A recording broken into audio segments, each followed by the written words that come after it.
কাঁথি লোকসভা তৃণমূল প্রার্থী উত্তম বারিকের সমর্থনে দুলালপুর অঞ্চল তৃণমূলের উদ্যোগে মাজনাই কর্মী সভা। গত 23-এর পঞ্চায়েত নির্বাচনে তৃণমূল হাতছাড়া হয়েছিল পূর্ব মেদিনীপুর জেলা কাঁথি 1 ব্লকের দুলালপুর গ্রাম পঞ্চায়েত। গেরুয়া শিবির দখল নেয়। তারপর থেকেই সাংগঠনিকভাবে দুর্বল হয়ে পড়ে দুলালপুর গ্রাম পঞ্চায়েত এলাকা।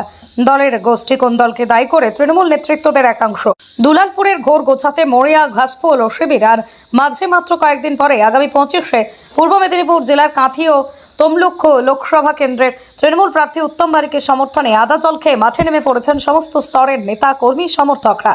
শুক্রবার কাঁথি লোকসভার তৃণমূল প্রার্থী উত্তম বারিকের সমর্থনে দুলালপুর অঞ্চল তৃণমূলের উদ্যোগে মাজনাই কর্মী সভার আয়োজন করা হয়। কাঁথির তৃণমূল প্রার্থী উত্তম বারিক সাংবাদিকদের মুখোমুখি হয়ে বলেন, দুলালপুরে আমাদের কোনো গোষ্ঠী কোন্দল নেই, আমরা সবাই ঐক্যবদ্ধ। সারা কাঁথি লোকসভায় ভালো তৃণমূল ভালো সাড়া পাচ্ছে, জয় আমাদের সুনিশ্চিত। আমাদের মধ্যে কোনো মনোমালিন্য নেই। পঞ্চায়েত নির্বাচনে নিজেদের মতানৈক্যের কারণে আমরা সামান্য কিছু ভোটের ব্যবধানে এখানে পিছিয়ে পড়েছি। ভোটের পরিসংখ্যানটা এমন কিছু নেই, তবে আমাদের সর্বস্তরের কর্মী সমর্থকরা ঐক্যবদ্ধ হয়েছে এই অঞ্চল তৃণমূল কংগ্রেসকে জয়ী করবে।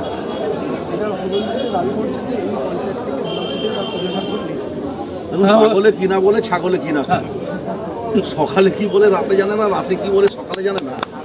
যার কথা নিয়ে আপনি জিজ্ঞেস করছেন তার মুখের ভাষা দেখলে মনে হয় না যে তিনি যে রাজনৈতিক দল করুক না, তিনি কোনো রাজনৈতিক সহকর্মী। তিনি দেশ পরিচালনা করবেন, পঞ্চায়েত পরিচালনা করবেন, পৌরসভা পরিচালনা করবেন, দেশের মানুষকে অগ্রগতির পথে নিয়ে যাবেন। লোক দেখে টেম্পারমেন্ট না রাখতে পেরে কি ভাষাটা কদিন আগে বলেছিল আপনাদের নিউজ চ্যানেলেই বিভিন্ন সোশ্যাল মিডিয়াতে দেখিয়েছিল, তার কথার উত্তর না দেওয়া যাবে।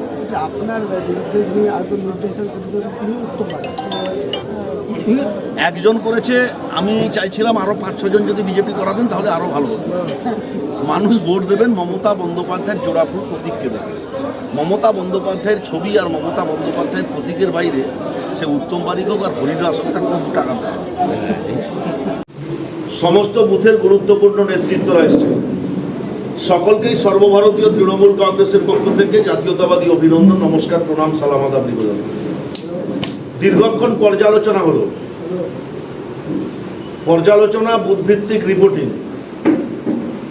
তবে মনের জোরটা এত তলানিতে চলে গেছে, ধর কাছি না ধরে আছি। এই প্রেক্ষাপটে দাঁড়িয়ে কিন্তু রাজনীতি করা কখনো সম্ভব নয়। আপনার মধ্যে একাগ্রতা থাকবে না, দৃঢ়তা থাকবে না, জেদ থাকবে না, আপনি কখনো আপনার হারিয়ে যাওয়া জমিকে পুনরুদ্ধার করতে পারবেন। হারিয়ে যাওয়া জমিকে পুনরুদ্ধার করতে গেলে বুথে যারা নেতৃত্ব দিচ্ছেন, যারা এখনো বলছেন আমরা আলোচনা করতে পারিনি, মিটিং করতে পারিনি, আপনারা যত তাড়াতাড়ি সম্ভব, অঞ্চল নেতৃত্বরা বললেন, আনোয়ারবাবু বললেন, আমরা সব ধরনের সহযোগিতা করব। আপনারা শুধু মিটিং অ্যারেঞ্জ করবেন, নেতৃত্বদের ডাকবেন, নেতৃত্বরা ওখানে যাবেন। 25-30 জনকে নিয়ে একটা বুথের শক্তিশালী কমিটি তৈরি করে যে বুথগুলো আমরা একদম তলানিতে চলে গেছি সেই বুথগুলোকে রিকভারি করার প্ল্যানিং তৈরি করব। আমি ডোর টু ডোর প্রচার করব, আমি মাইক মিটিং করব, পাড়া বৈঠক করব, বুথে সভা করব, সব ঠিক আছে, কিন্তু উইথাউট প্ল্যানিং কখনো নির্বাচন হয় না। প্ল্যানিং ছাড়া কোনো নির্বাচন হবে না। আপনি সেই বুথে 300 ভোট পিছিয়ে আছেন, আপনি কি করলে, কি টার্গেট নিলে আমি আমার 300 ভোট যে মাইনাস হয়ে আছে আমি সেখান থেকে 100 ভোট ভাঙতে পারবো। তা এই প্ল্যানিং তো নিতে হবে নেতৃত্বকে। সেটা তো আর কাঁথি থেকে এসে জ্যোতির্ময়বাবু, সুপ্রকাশবাবু আপনাদেরকে বলে দেবেন, সে তো বুথের নেতৃত্বদের গুরুত্বপূর্ণ ভূমিকা নিতে হবে। আপনারা যদি প্ল্যানিং করে সঠিকভাবে পথ চলেন, 15টা দিন বাকি রয়েছে, তো নিশ্চিতভাবে দল ভালো ফল করতে পারবে। আর আমাদের টার্গেটটা হচ্ছে যে বুথগুলোতে আমরা পিছিয়ে আছি তার মাইনাসটাকে কমানো, আর যে বুথগুলোতে আমরা এগিয়ে আছি তার লিডটা একটু বাড়ানো, তবে নিশ্চিতভাবে ভালো ফল হবে। আর সকলেই কিন্তু একাগ্রতা, দৃঢ়তার সাথে লড়াই করতে হবে এই 15 দিন। আমাকে মিটিংয়ে ডেকেছে, আমি এলাম, মিটিং শেষ, বাড়ি চলে গেলাম, আমার কাজে ব্যস্ত হয়ে গেলাম, দলের কোনো কথায় কর্ণপাত করলাম না, দলের কোনো কর্মকাণ্ডে নিজেকে নিয়োজিত করলাম না, তাহলে নিশ্চিত ভালো ফল করতে পারবো। সকলে করবেন তো? সকলে করবেন। যারা বুথের নেতৃত্বরা যারা এখনই রিপোর্টিং করলেন যে পিছিয়ে পড়েছি, আপনাদেরকে বড় ভূমিকা পালন করতে হবে। আর নিজেদের মধ্যে কোনো সমস্যা থাকলে নেতৃত্বরা আছেন, তারা মিলিয়ে দেবেন। পরবর্তীকালে ভোট পরবর্তী পর্যায়ে নিশ্চিতভাবে আলোচনা করে সংগঠনের স্বার্থে পথ চলতে, কার কি ক্ষোভ আছে বিক্ষোভ আছে, এই মুহূর্তে নির্বাচন আসন্ন, আলোচনা করা সম্ভব নয়। পরবর্তীকালে আলোচনা করে নেতৃত্বরা মিটিয়ে দেবেন। সকলে ভালো থাকবেন। নমস্কার। কখনোই বিদেশে রাজনীতি করেন না। যারা লক্ষ্মী ভান্ডারে টাকা পাচ্ছেন, যারা বার্ধক্য ভাতা পাচ্ছেন, শুধু কি তৃণমূলের লোকেরা পাচ্ছেন? উনি তৃণমূল, বিজেপি, কংগ্রেস প্রত্যেকেই পাচ্ছেন। তাই গ্রাম আবাস যোজনার টাকাও আমাদের, উনি যখন দেখলেন যে সবাই পাচ্ছে। বলছি, আজকে প্রার্থী উত্তম বারিকের সমর্থনে কর্মী সভা করলেন দুলালপুরে, কি বলবেন?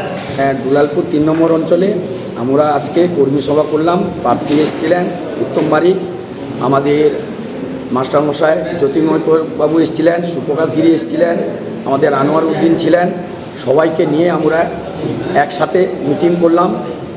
আমরা যেভাবে আমাদের দুলালপুর 3 নম্বর অঞ্চল চালাতে গেলে অনেক কিছু সুবিধা হয়, তার মধ্য দিয়ে আমরা সুবিধাকে সব কিছু দূর করে আমরা একত্রিত হয়ে একসাথে বসে আজ বলতে তিনবার আমরা এই সভা করলাম। এই সভায় উপস্থিত খুব ভালোই আছেন। গতবারে আমাদের সভা করেছিলাম 29 তারিখে, তাতে প্রায় 500 জন মতন উপস্থিত হয়েছিলেন। তারপরে আমরা আবার সভা করলাম, সেটা আমাদের উপস্থিত সংখ্যা ভালো ছিল। আজকেও সবার স্থান অন্য জায়গা ছিল, কিন্তু এই প্রাকৃতিক দুর্যোগের জন্য আমরা আজকে এই হলে সভা করেছি। এই সভায় আমরা সবাই সমহত হয়ে একত্রিত হয়ে আমাদের দুলালপুর 3 নম্বর অঞ্চল আশা করছি যে কিছু প্লাস, যেটা আমাদের 2 থেকে 2,500 ভোটে আমরা প্লাস করব, এই বলে আমাদের সবাইকে আমাদের নেতৃত্বরা নির্দেশ দিয়ে গেছেন।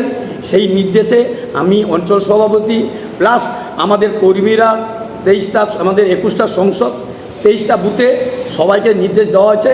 এই নির্দেশে আমরা কর্মী সভা কিছু এগিয়ে গেছি। আরও বুথে গিয়ে কর্মী সভার জন্য আমরা লিস্ট বানাচ্ছি। এই লিস্ট আমরা আগামী দিনে সবার বুথে গিয়ে আমরা কর্মী সভা আমরা আবার করতে থাকবো। আজকে কর্মী সভা দেখা গেল যে দলের অনেক নেতৃত্ব কিন্তু আজকে গড়হাজি ছিলেন। নেতৃত্বরা গড়হাজি ছিলেন, তার কারণ ওটা ঠিক নয়। কারোর সুবিধা এটা আছে, তবুও কিছুটা এদিক সেদিক আছে, সেটা আমরা এক হয়ে গেছি। আর ওই গড়মিলের জায়গাটাই নেই। গড়মিল যেটা বলছেন, ওই গড়মিলের জায়গাটা নেই, যেটা বিগত দিনে কিছুটা আমাদের গড়মিল ছিল।